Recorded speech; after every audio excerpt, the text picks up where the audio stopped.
ጽዮን እያልኩ እጠራሻለሁ። ጽርሐ ጽዮን እናታችን ልጆቼ ብላ ትጣራለች።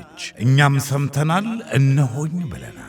በኢትዮጵያ ኦርቶዶክስ ተዋሕዶ ቤተክርስቲያን የባህር ዳር ሀገረ ስብከት የጽርሐ ጽዮን ቅድስት ማርያም ገዳም ግንባታ እየተጠናቀቀ ነው። ምስጢረ ጥበባቱ ተነቦ የማያልቅባት መዝገበ ጥበባት የሆነችው የጣና ሐይቅ መገኛ የዳጋ እስጢፋኖስ፣ የአዝዋን ማርያም፣ የክብራን ገብርኤልና የብዙ አድባራትና ገዳማት መክበሪያ ባህር ዳር የብሉይና አዲስ መምህራን የሊቃውንት መፍለቂያ የሥነ ጥበብና ኪነ ጥበብ አሻራ ባለቤት ባህር ዳር ሀገረ ስብከት።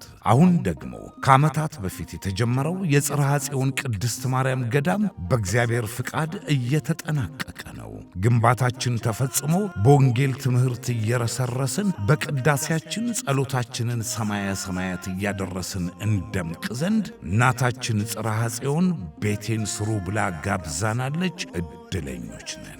በመሆኑም ከታኅሳስ 10 እስከ 12 የወንጌል አገልግሎት፣ ምሽቱን ደግሞ የቀጥታ ስርጭት የገቢ ማሰባሰቢያ መርሃ ግብር ተዘጋጅቷል። ነፍሳችንን በወንጌላችን መቅደሳችንን በገንዘባችን እንስራ፣ የድርሻችንን እንካፈል፣ ስለ ጽዮን ዝም አንበል። የባህር ዳር ሀገረ ስብከት ጽዮን እያልኩ እጠራሻለሁ።